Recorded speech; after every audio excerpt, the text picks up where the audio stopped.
तमाम जगह पे लोग बुलडोजर लेके वहाँ पहुँच गए हैं कि टीएमसी के कार्यालय पे, वहाँ जाके बुलडोजर से तोड़फोड़ मचा दी है। जगह जगह आगजनी हो रही है, जगह जगह ममता बनर्जी के पुतले बना के उनके साथ बदतमीजी करी जा रही है। यही नारी शक्ति अधिनियम की बात करने के इनकी आड़ में छुपने वाली बीजेपी आज उसी के कार्यकर्ता, उनके जो नेता क्या हालत कर रहे हैं।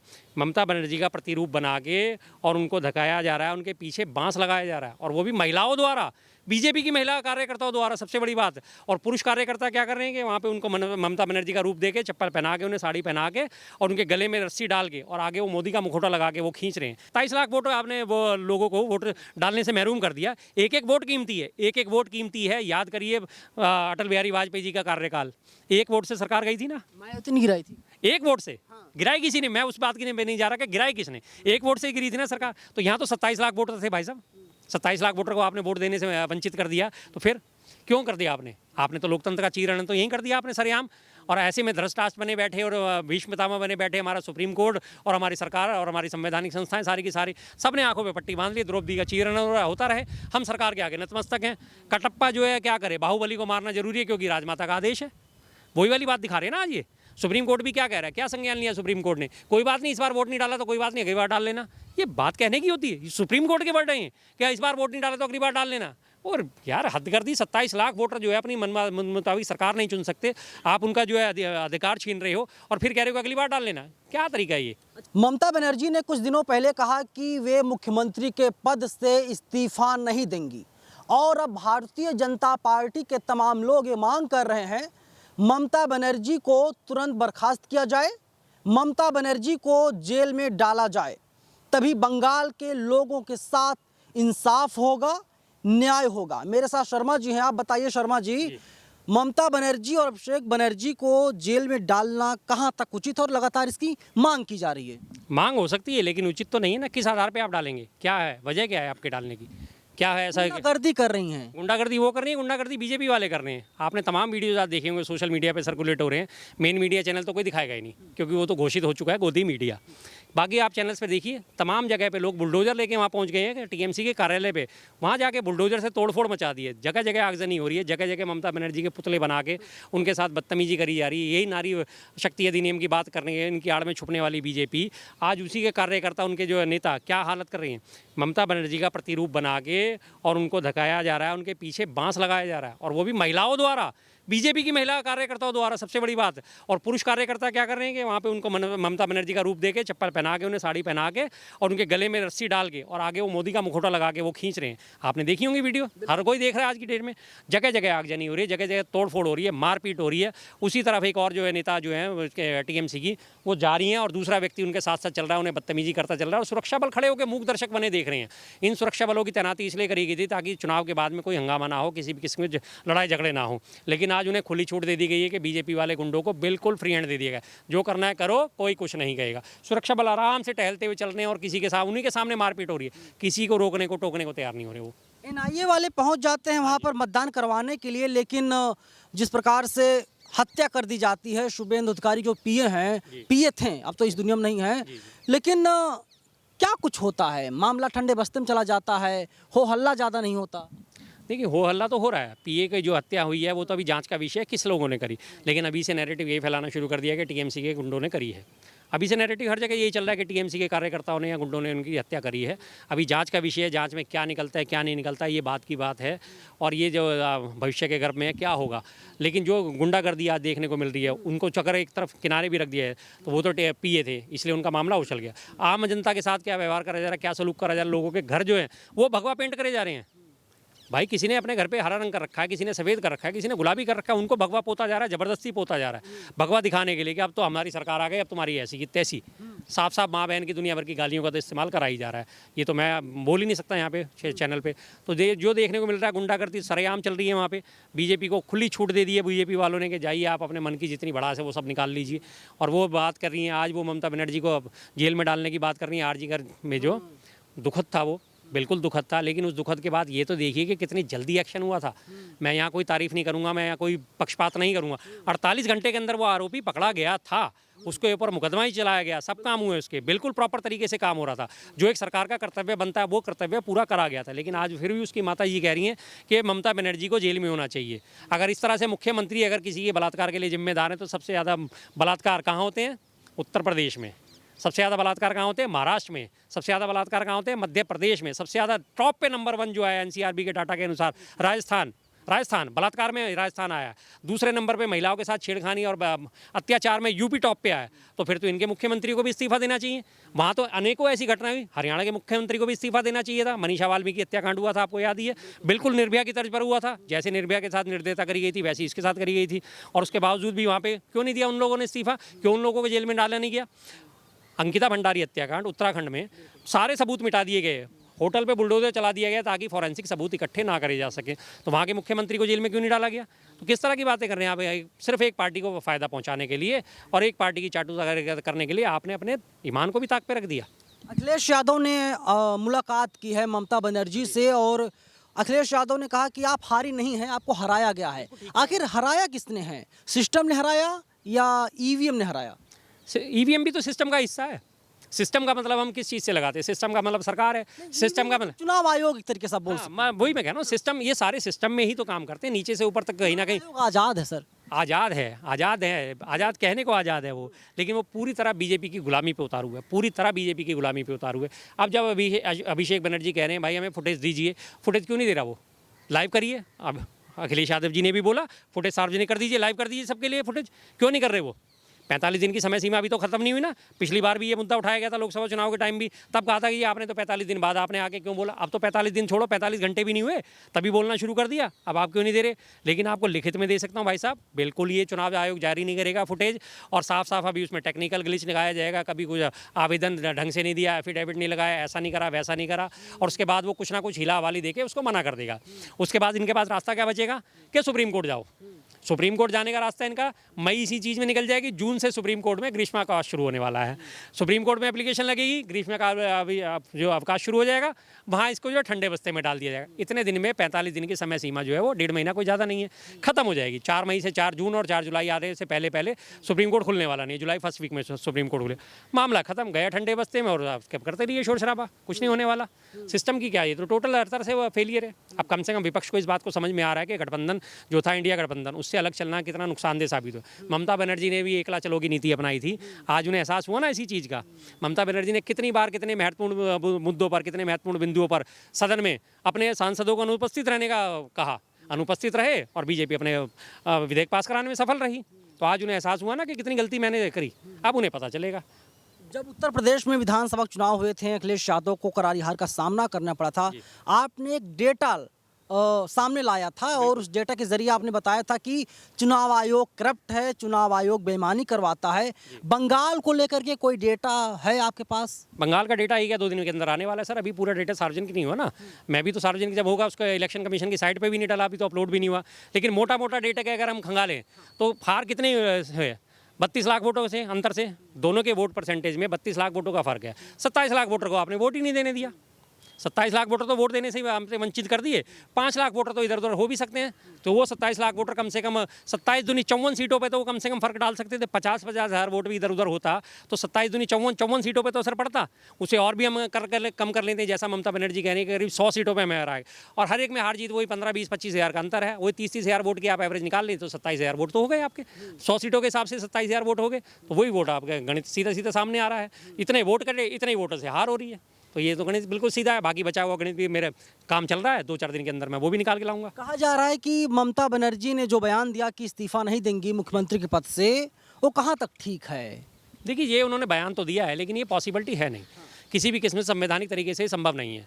ऑलरेडी वो चुनाव हार चुकी हैं, विधानसभा भंग हो चुकी है, विधानसभा भंग होने के बाद नई विधानसभा का गठन होगा, उसको सरकार को बुलाया जाएगा, फ्लोर टेस्ट होता रहेगा। फिलहाल तो ताजपोशी की तैयारी चल रही है 9 तारीख की, तो उनके कहने ना कहने से इस चीज़ पे कोई फ़र्क अभी पड़ने वाला नहीं है। हालांकि कई बार जब आदमी हताश हो जाता है, परेशान हो जाता है, तो इस किस्म की बयान हो जाती है, बयानबाजी, लेकिन उनके इस्तीफा ना देने से कोई फ़र्क नहीं पड़ने वाला। वो नहीं भी इस्तीफा देंगी तो भी ऑटोमेटिकली बर्खास्त हैं। भाई मैं आपको अपने यहाँ नौकरी पर रखा हुआ है, आप इस्तीफा दे रहे हो तो ठीक है, नहीं तो मैं आपको बर्खास्त कर रहा हूँ। दो ही तरीके होते हैं नौकरी से निकालने के ना, तो ये भी तो एक तरह की नौकरी है ना, ये जनता की नौकरी है। जनता ने आपको रिजेक्ट कर दिया तो आप ऑटोमेटिकली बर्खास्त हो गए। अगर आप कारपोरेट कंपनी में काम कर रहे हो तो आपसे इस्तीफा मांगा जाता, आप इस्तीफा नहीं दे रहे तो आपको नोटिस पीरियड दे के आपको निकाल दिया जाता बस, या सैलरी दे जाती है। प्राइवेट कंपनी में तो ये होता है ना, ये नहीं निकल रहा तू अभी क्या, अभी रिजाइन कर, अभी हम तेरे को निकाल रहे हैं, ये पकड़ अपनी 2 महीने की एडवांस सैलरी और निकल जा, बस कल से आना नहीं है। तो ये सिस्टम होता है। इंडिया गठबंधन जिस प्रकार से एकजुट हो रहा है, ममता बनर्जी से राहुल गांधी हो, अखिलेश यादव हो, तेजस्वी यादव, स्टालिन, तमाम नेताओं ने बातचीत किया उसी दिन। आपको क्या दिखाई दे रहा है कि इंडिया गठबंधन का भविष्य क्या होगा? इंडिया गठबंधन आगे चल करके कुछ बेहतर कर पाएगा या फिर ऐसे ही ढांक के 3 पात होते रहेंगे? नहीं, अब बेहतर कर पाएगा। अब इंडिया गठबंधन के सभी साथियों को ये बात समझ में आ गई। इससे पहले दरअसल बीजेपी द्वारा नैरेटिव बड़े ज़बरदस्त तरीके से फैलाया गया था कि इंडिया गठबंधन जो है उसमें जो कमज़ोर नेतृत्व है, कांग्रेस जो है कमज़ोर कड़ी है।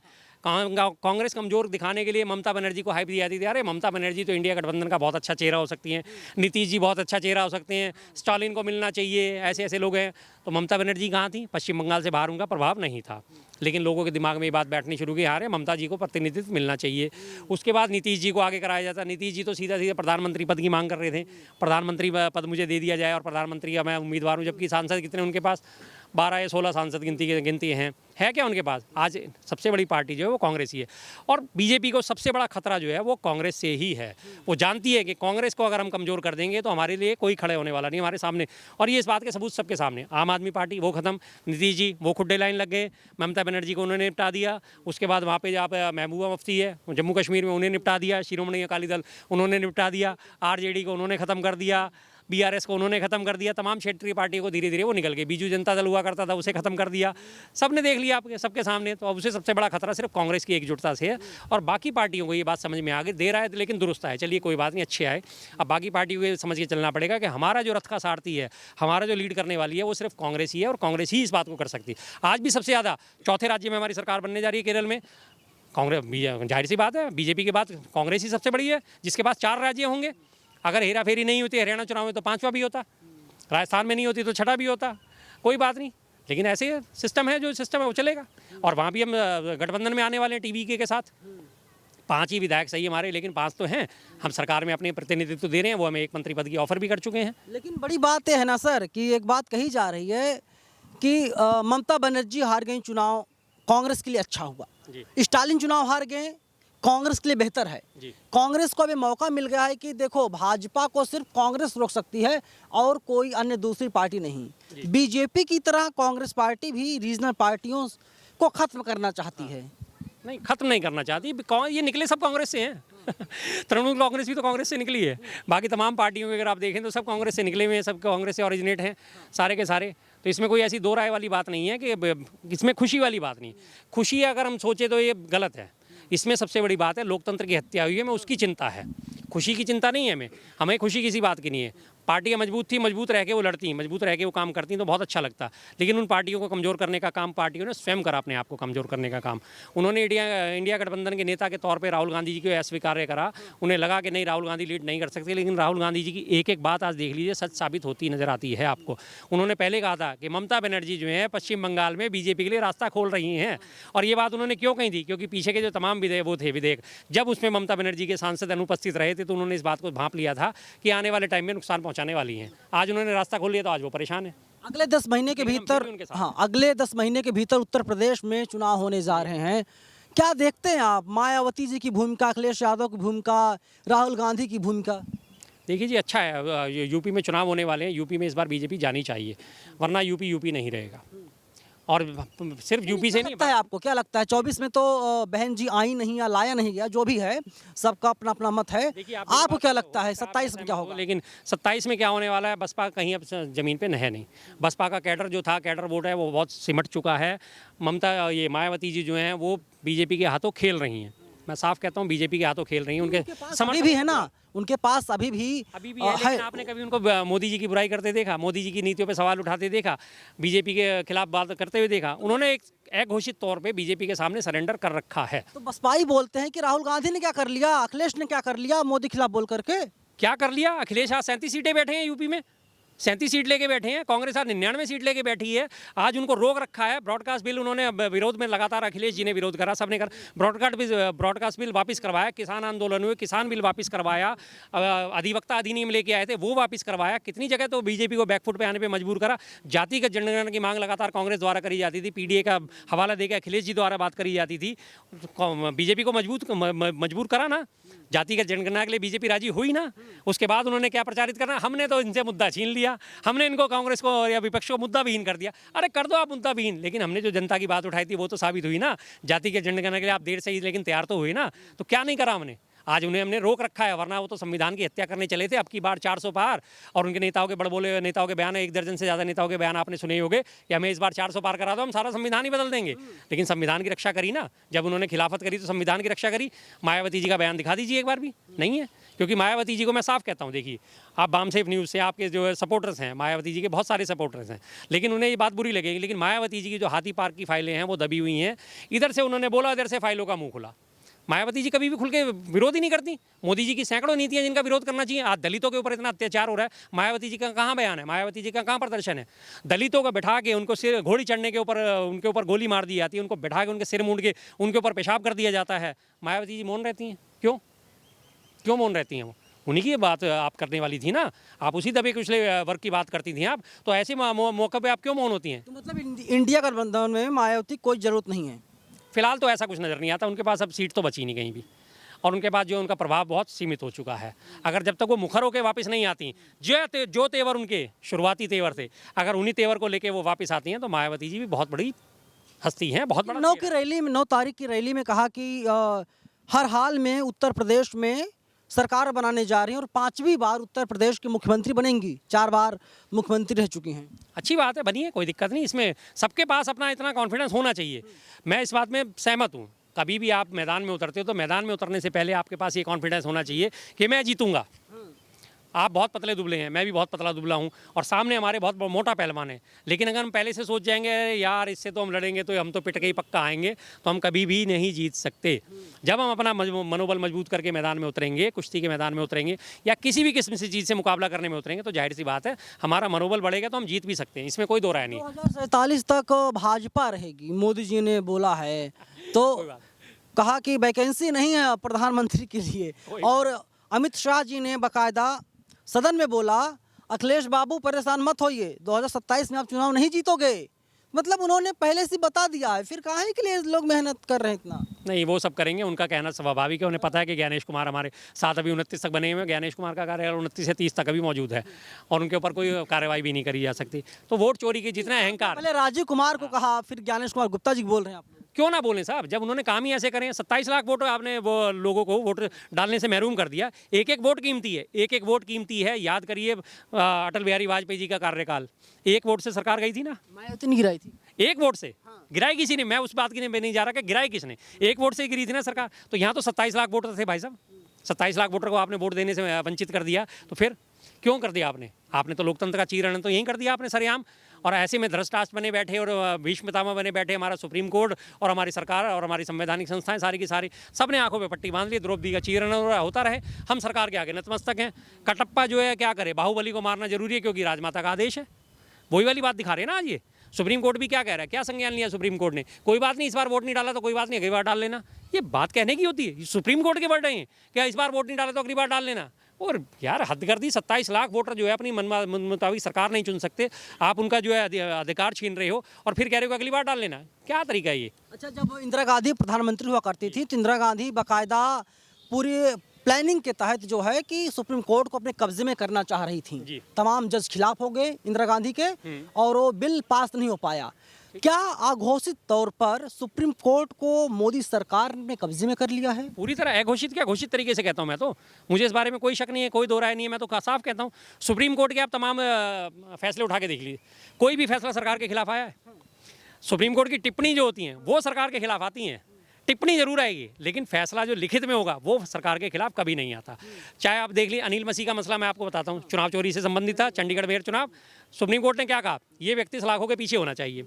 वो व्यक्ति सलाखों के पीछे हुआ नहीं हुआ, सुप्रीम कोर्ट ने एक रिटर्न आदेश जारी क्यों नहीं करा कि इसे उठा के जेल में डालो, बात खत्म। सुप्रीम कोर्ट ने जब उसके बाद दिल्ली सरकार का जो खिलाफ फैसला दिया था कि दिल्ली सरकार के पक्ष में फैसला दिया था कि दिल्ली सरकार की सारी कार्यकारी विधायी शक्तियाँ जो है दिल्ली सरकार के हाथ में होनी चाहिए, लागू हुआ। सुप्रीम कोर्ट ने फैसला दे दिया, इन्होंने अध्यादेश लाके उसे फौरन पलट दिया, तो सुप्रीम कोर्ट उसके बाद दोबारा क्यों नहीं संज्ञान? तो ये हुआ ना कि इंदिरा गांधी के रास्ते पर, कांग्रेस के रास्ते पर नरेंद्र मोदी चल रहे हैं, बस तरीका अलग है, चीज़ों को फॉलो कर रहे इंदिरा हैं। गांधी जी के तो खैर तो बराबरी कर ही नहीं सकते ये लोग। और रही बात इंदिरा गांधी जी की, तो इंदिरा गांधी जी का जो चुनाव अवैध किसने करा था? इलाहाबाद हाई कोर्ट ने, और माना गया था, अवैध माना गया था। कहाँ उसमें कोई, उन्होंने क्या कोर्ट के ऊपर उंगली उठाई? कोर्ट की हिम्मत थी कि वो प्रधानमंत्री के खिलाफ जाके भी फैसला दे सकता था। अगर उन्हें कब्जे में करना होता तो उसी वक्त उसे कब्जे में कर लेती। क्या उसकी नहीं कर पाई थी ना, नहीं कर पाई थी ना इंदिरा नहीं कर गांधी। पाई थी? क्योंकि उन्हें लोकतंत्र में विश्वास था, लोकतांत्रिक व्यवस्था में विश्वास। इंदिरा गांधी ने पूरा जोर लगा लिया अपना। ये सिर्फ कहने की बातें साहब के जोर लगा लिया। जोर लगाना चाहती तो क्या वो जज लोया नहीं हो जाती? वो भी कर सकती थी ना। लोया आपको याद ही होगा। उस समय अमित शाह एक्टिव नहीं थे ना। अरे और ऐसे सैकड़ों शाह तो मौजूद थे। क्या कि राजनीति में क्या कभी इन लोगों का टोटा पड़ा है? ऐसे लोगों का कभी टोटा नहीं पड़ा। हमेशा हर तरह के हर वक्त मौजूद रहे हैं लोग, लेकिन फिर भी वो लोकतांत्रिक व्यवस्था में विश्वास रखती थी, देश को आगे बढ़ाने में विश्वास रखती थी। इंदिरा गांधी जी के कार्यकाल में तमाम ऐसी बड़ी बड़ी उपलब्धियां जो आज तक इस देश ने हासिल नहीं करी।